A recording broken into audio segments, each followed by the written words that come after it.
Hi learners, welcome to the today's topic. Our today's topic is discussion on question bank that is related to the topic data warehouse architecture. Myself Priyanka Gupta, I am working as assistant professor in Department of Computer Science and Engineering Data Science at Institute of Aeronautical Engineering, Hyderabad. So I am going to cover the topic data warehouse architecture, and on that related question I'll take and I'll give the solution for that from the question bank. So first question is that is asking about list out the component of data warehousing. So for the data warehousing, we need the whole architecture of the data warehouse. So first going to that, we can see this figure. In this figure, the data warehouse architecture that has been depicted. In the data warehouse architecture, there is in the left hand side that there will all have the internal and external data sources. In between, the ETL process will be there to extract that data, to transform that data and load that data onto the data warehouse or data warehouse servers. In that, after that, if that will be used by the business users, then it is going to be use some of the query tools, some of the ETL tools on that. So the ETL tools will be that will be applied here in the after the data warehouse, and then that is going to be see in the form of presentation, in the form of reporting, analysis, and mining of data. So like this, the architecture is there in the right from the whole of the structure. So we will learn about the data warehouse component as well as the architecture of data warehouse with the diagram we have seen. In that, if I'll tell you about that, that will be the bottom part of that. Because the data is taking from that. After that, the transactions of data will be taken place. So that will be the bottom layer of that architecture. The medium level will be there. After the data warehouse, we are going to use the data in the form of we can say different transactions. So in between, the bottom layer will be there, medium layer will be there till here, and then the top level will be there here. That will be the lower tier. That will be the medium tier.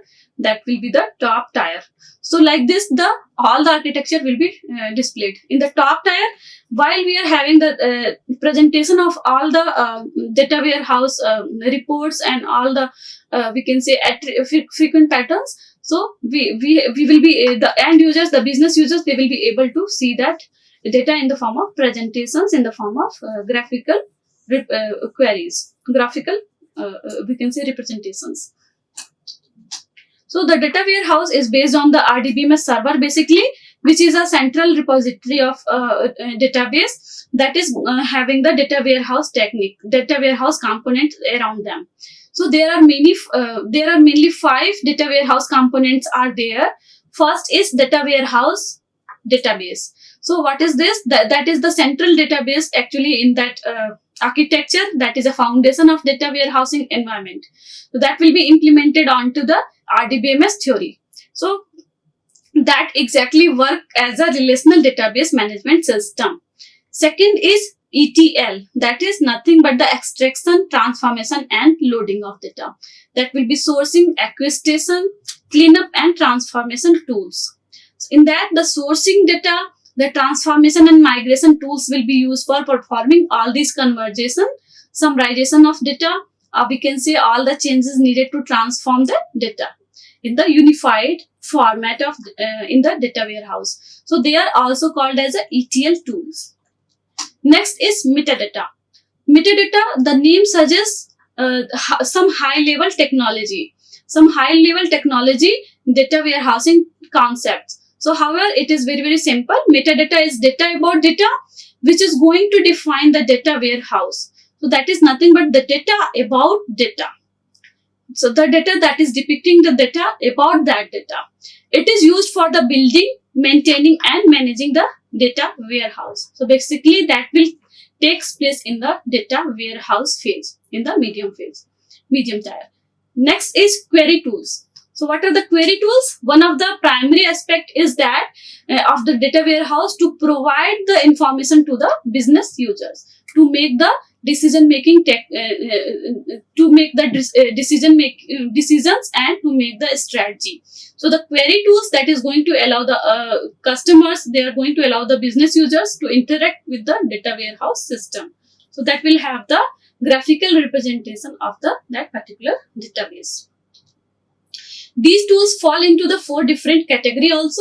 So for that, the query and reporting tools will be there in that. Application development tools will be there. Data mining tools will be there, and OLAP tools will be there to perform these of the operations. Next is data warehouse bus architecture. That is, data warehouse bus is nothing but that is going to determine the flow of data. What is the flow of data in that warehouse? The data flow is the data warehouse that will be sometimes a flow that will be downflow, outflow, inflow, metaflow. So while designing a data bus, we are going to consider the dimensions. We are going to consider the facts. So from the data warehouse or data marts, we are going to take the dimensions and facts. Now next question is defined data warehouse architecture.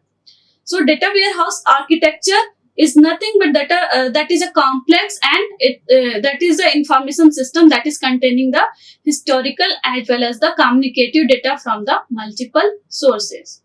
There are 3 approaches of constructing a data warehouse architecture. First is single tier, second is 2 tier, and third is 3 tier.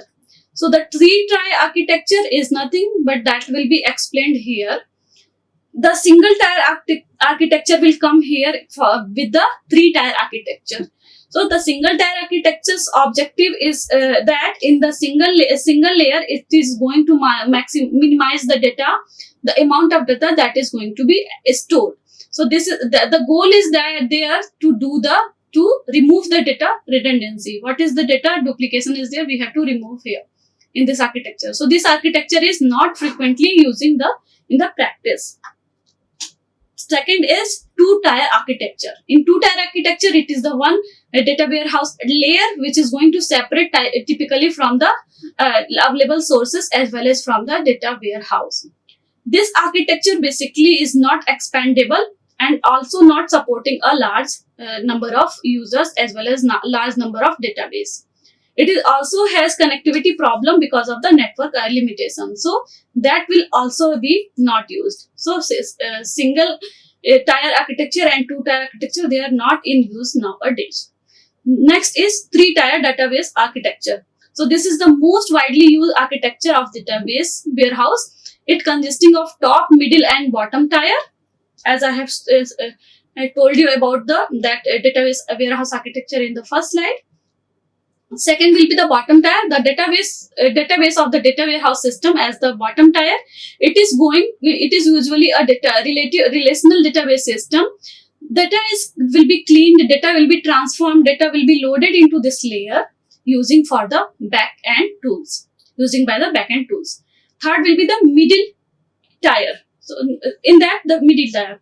So the middle tier in the data warehouse is an OLAP server, that is nothing but the online analytical processing server. So which is implemented using the OLAP and MOLAP model. So that is multi-dimensional and relational dimensional model. So suppose for a user, this application tier is going to present an abstract view of the database.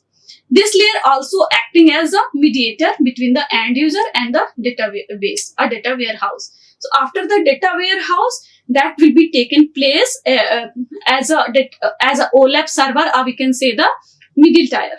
In that is going to pass the data in the flow of to get the results from that tools about that query about to the end users. So that they will have the graphical representations in the form of reports, in the form of we can say graphs, charts. Top tier is nothing but top tier is the front end client layer. So that will will be able to they only able to see that. So the business users, they will be able to see that. The top tier is the tool and API that you can connect and get out from the data warehouse. So it could be query tools. If we are applying query tools from here, reporting tools, manage query tools, analysis tools, and data mining tools, that will be all applied here. Next question I'll take, discuss about the metadata repository and backend tools used in the data warehouse architecture.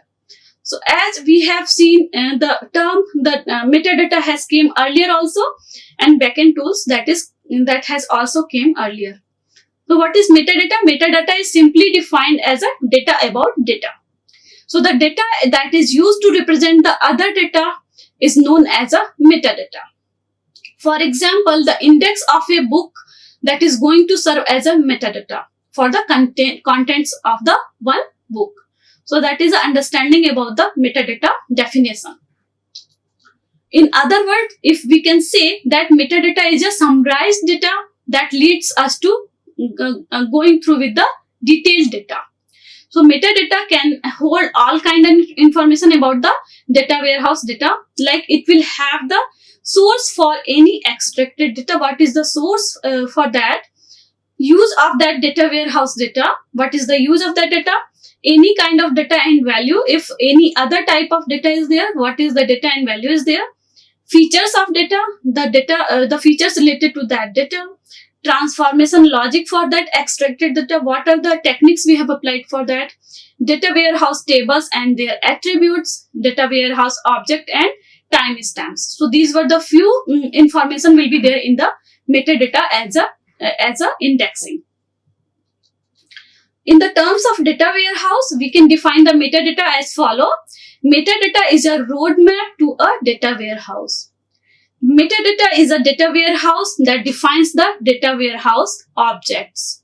Metadata acts like a dictionary, a directory. This directory is going to help for the decision support system to locate the content of a data warehouse. So now we will have the better understanding of what is metadata actually. Now, what is metadata repository? Metadata repository is nothing but that is an integral part of the data warehouse system. It has the following metadata, that is having the definitions of data warehouse. In that is having the business metadata, operational data. Definition of data warehouse, it is including the description structure of data warehouse. The description will be in the form of schema, in the form of hierarchy, concept hierarchy, in the form of view, derived data definition, data marts, location, and content. So that will all about the definition of data warehouse. Definition. Next is business metadata. So it is going to contain the data ownership information, business definitions, and changing policies. So the all data related to ownership, the information about that, the definition about that, and as well as the what is the policy as there if they had changed. So that we have that business metadata that will use that type of metadata. Operational metadata, that is including the currency of data and data lineage. So currency of data, that means that whether the data is active, if the data is archived, if the data is purged. So lineage of data means that the history of data that has been migrated, that has been moved from there, that has been transformed from there. Next is data for mapping from the operational environment to the data warehouse. So it includes the source database and their contents, extraction, partition cleaning, transformation rules, data refresh, and purging rules. So these all rules will come here in the mapping of the operational environment. Next is algorithm for summarization. So we have to summarize the data. It is going to include the dimension algorithm, data for granularity, the data aggregation, summarization, etc. In that, the backend tool will be there. In architecture, we have seen the backend tool. So the backend tool of the data warehouse are the pieces of software actually that is going to responsible for the extraction of the data into the form of several from the several sources into the form of graphical representation. So that after the cleaning process, after the customization, after the transformation, insertion of that particular data in the data warehouse, we will be able to do, and we will be able to see that visualization by using the backend tools. In general, if these tools are called as a extract transformation loading tools, ETL tools. So that is the process to describe the population of a data warehouse from its sources. In all the phases of ETL process, there will be the individual issue that going to be arise along with the problems and constraint that is concerning the overall ETL process. So it can be a lifestyle, that can be a life cycle, that will be a very complex task also. So there are following the backend tools and utilities we are using in that: data cleaning tool, loading tool, refreshing tool. Now we will go with the each of the tools. So first is data cleaning tool. So the data warehouse that is going to involve the large volume of data from the multiple sources, which can lead to a high probability of error and anomaly. That inconsistent field length, inconsistent descriptions, value assignments, missing entry, and we can say violation of integrity constraint will be the example of that anomaly and error. There are three classes of the data cleaning tools are popularly going to be used to detect the data anomaly and errors. So how we are going to rectify them? So first is data migration tool, that is going to allow the simple transformation rules that will be specified to get detect that data anomaly. Second will be the data scrubbing tools. So that is using the domain specific knowledge to scrub the data. Next is that tools such as integrity and Trillium that are the example of that particular data. That is data describing tools. Next is data auditing tools. So that data auditing tools that make it possible to discover the rules and relationship by the while we are scanning that data only. So thus these are the tools that is going to be considered widely by the data mining tools. So first will be the loading. First process will be the loading of data. So loading of data after extracting, cleaning and transforming the data that will be loaded into the data warehouse. So a loading facility utility has to allow the system admin to monitor the status of, to able to cancel that, suspend that, resume that load. So that they can also restart that load after if any failure will be there, any loss of data integrity will be there. Sequential loads that can take place a very long time to complete the if the huge data will be there, if terabytes of data will be there, then we are using the sequential loads. Next is refresh. So refreshing a data warehouse that is congesting only to propagate what is the update of that to on the source of data that is corresponding to the update of the base data. So what is the new update here and what is the old update here? So that is after that what is derived data is there in the data warehouse. So the data will be refreshed here in this stage. So there are two sets of issue to be considered here. When we are going to refresh that data and how we are going to refresh that data. So usually a data warehouse that will be refreshed daily, periodically, or weekly. So that will be based on the nature of that data warehouse. If it is small, if it is big, if it is enterprise data warehouse. So it will depend on that particular data warehouse nature. The refresh policy is set to the warehouse administrator, that is depending on the user needs as well as they may be different for different sources. So refresh policy can be differ here on the basis of administrator need, user needs and the different sources needs. So that was all about the today's class. Thank you for watching. Like, share and subscribe. Hit the bell icon for more updates.